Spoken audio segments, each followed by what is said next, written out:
चलिए मित्र, सभी को नमस्कार। आज के क्लास में आप लोगों का स्वागत है।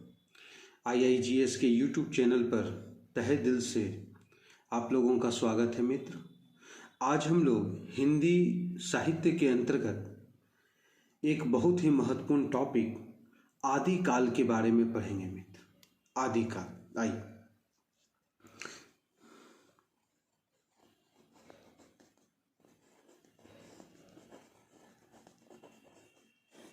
आदिकाल, आदिकाल का जो समय है, आदिकाल का जो समय है मित्र, वह 1000 ईस्वी से 1350 ईस्वी तक के काल को हम लोग आदिकाल के नाम से जानते हैं। 1000 ईस्वी से 1350 ईस्वी तक के काल को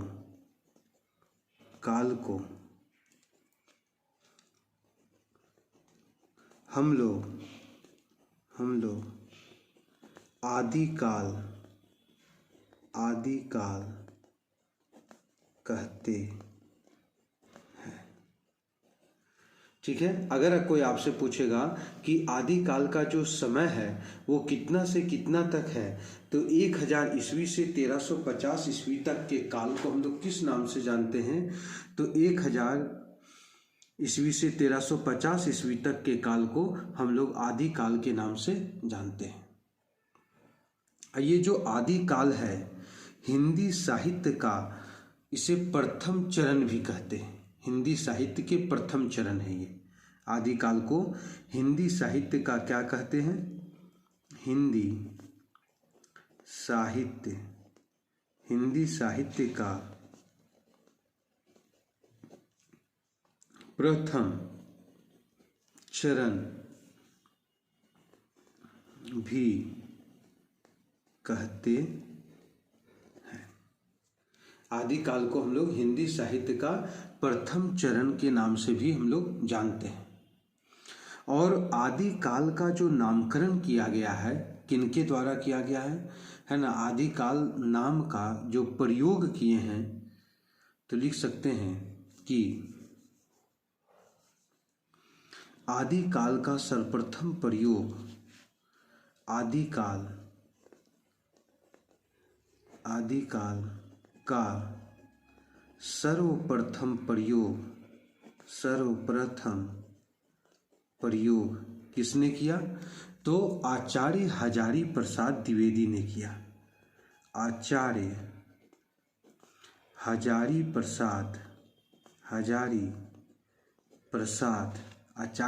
प्रसाद द्विवेदी ने किया। किसने किया? तो हजारी प्रसाद द्विवेदी ने किया। आदिकाल शब्द का प्रयोग किसने किया है? तो हजारी प्रसाद द्विवेदी ने आदिकाल शब्द का प्रयोग किया है। आदिकाल का जो समय है 1000 ईस्वी से 1350 ईस्वी तक के काल को हम लोग आदिकाल कहते हैं। हिंदी साहित्य का यह प्रथम चरण कहलाता है। अगर आपसे पूछेगा कि आदिकाल हिंदी साहित्य का प्रथम चरण कहलाता है, आदिकाल शब्द का प्रयोग किसने किया? तो हजारी प्रसाद द्विवेदी ने आदिकाल शब्द का प्रयोग किया। और आदिकाल के समय भारत की राजनीतिक व्यवस्था में देखा जाए, या हम लोग कह सकते हैं भारतीय राजनीतिक दृष्टि से भारतीय राजनीतिक दृष्टि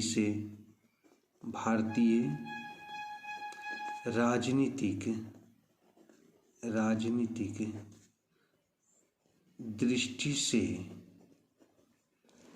आदिकाल के समय, राजनीतिक दृष्टि से आदिकाल के समय, आदिकाल का जब विकास हो रहा था, आदिकाल का जब विकास हो रहा था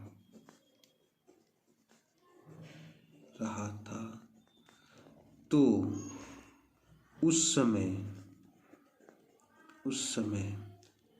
हर्षवर्धन के साम्राज्य का पतन हो रहा था। तो उस समय हर्षवर्धन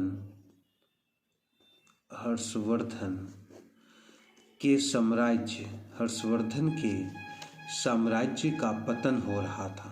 हर्षवर्धन के साम्राज्य का पतन हो रहा था। तो एक चीज को तो यहाँ पर ध्यान में रखना है कि जिस समय हमारा आदिकाल की उदय हो रहा था या आदिकाल का शुरुआत हो रहा था, उसमें हर्षवर्धन का जो काल था वो समाप्ति की ओर था। और हर्षवर्धन का जो शासनकाल सबसे पहले तो एक इम्पॉर्टेंट बात यहाँ पर ये हो जाता है कि जो हर्षवर्धन है ये किस वंश का है। इतिहास में अगर हम लोग देखेंगे तो हर्षवर्धन जो आता है वो गुप्त के बाद आता है ना। तो ये मुख्य रूप से वर्धन वंश का है, वर्धन वंश का। हर्षवर्धन किस वंश का है तो बोलेगा कि हर्षवर्धन वर्धन वंश का है। और हर्षवर्धन का जो समय है 606 से, ये गद्दी पर जो बैठता है 606 ईस्वी में, 606 ईस्वी में गद्दी पर बैठता है और 647 ईस्वी तक रहता है। 606 से 647 ईस्वी तक के काल को हम लोग किस नाम से जानते हैं तो इसे हम लोग हर्षवर्धन मतलब वर्धन वंश का ये समय नहीं कह सकते हैं, लेकिन हर्षवर्धन का जो समय है वह 606 से 647 ईस्वी तक हर्षवर्धन का समय है।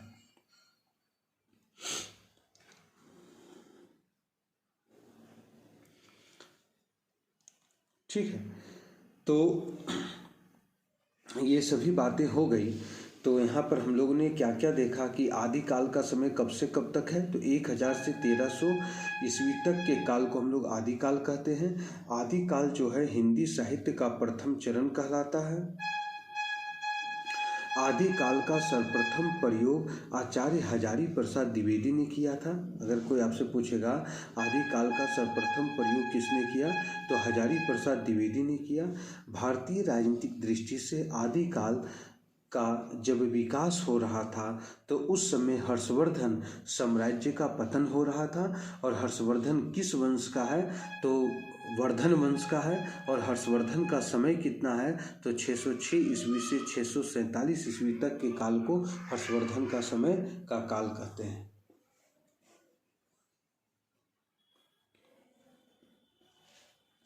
और आदिकाल में याद रखिएगा, आदिकाल में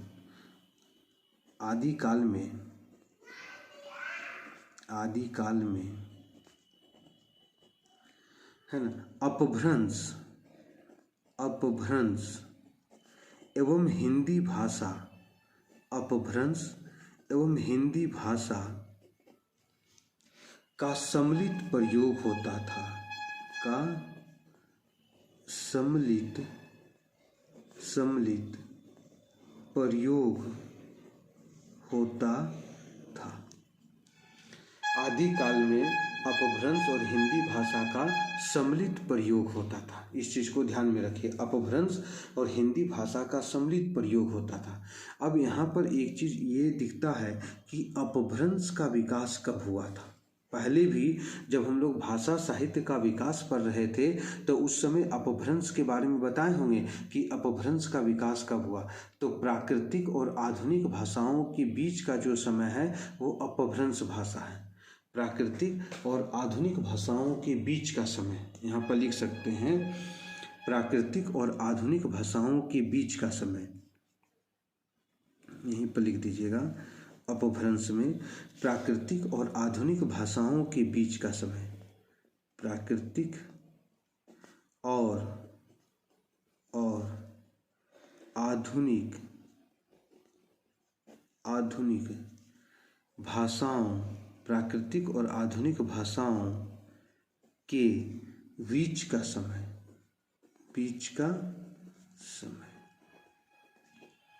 क्या कहलाता है तो अपभ्रंश कहलाता है। याद रखिएगा, प्राकृतिक और आधुनिक भाषाओं के बीच के समय को हम लोग किस नाम से जानते हैं तो अपभ्रंश के नाम से जानते हैं। तो ये जो बातें हो गई मित्र, ये काफ़ी इम्पोर्टेंट बातें हो गई। यहाँ तक हम लोग आज की जो क्लास में जो टॉपिक है यहीं तक हम लोग देखेंगे, क्योंकि टाइम भी जरा हमको ध्यान में रखना है मित्र। तो आदि काल का मैंने शुरुआत किया है, तो आदि काल को मैं 6-7 पार्ट में बांटेंगे, है ना। तो आदि काल का ये पार्ट 1 याद रखिएगा, ये पार्ट 1 हो गया, जिसमें हम लोगों ने क्या देखा कि आदि काल का समय याद कर लीजिएगा। आदि काल का समय कब से कब तक है? 1000 ईस्वी से 1350 ईस्वी तक के काल को आदि काल कहते हैं।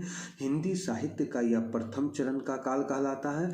आदि काल का सर्वप्रथम प्रयोग किसने किया था? तो आचार्य हजारी प्रसाद द्विवेदी ने किया था। इसको याद करना है कि आदि काल का सर्वप्रथम प्रयोग किसने किया, है ना। भारतीय राजनीतिक दृष्टि से आदि काल का जब विकास हो रहा था तो उस समय हर्षवर्धन के साम्राज्य का क्या हो रहा था? पतन हो रहा था। आदि काल में और हर्षवर्धन का किस वंश का है? तो वर्धन वंश का। हर्षवर्धन का समय कितना है? 606 से 647 ईस्वी तक है। आदि काल में अपभ्रंश और हिंदी भाषा का सम्मिलित प्रयोग होता है। अपभ्रंश किसको कहते हैं? प्राकृतिक और आधुनिक भाषाओं के बीच के समय को हम लोग किस नाम से जानते हैं? तो अपभ्रंश के नाम से जानते हैं। ठीक है मित्र, तो आज की क्लास के लिए बस इतना ही रहने दीजिए। कल पुनः हम लोग नेक्स्ट क्लास में आदि काल के दूसरे पार्ट के बारे में पढ़ेंगे मित्र। ठीक है, जय हिंद, जय भारत।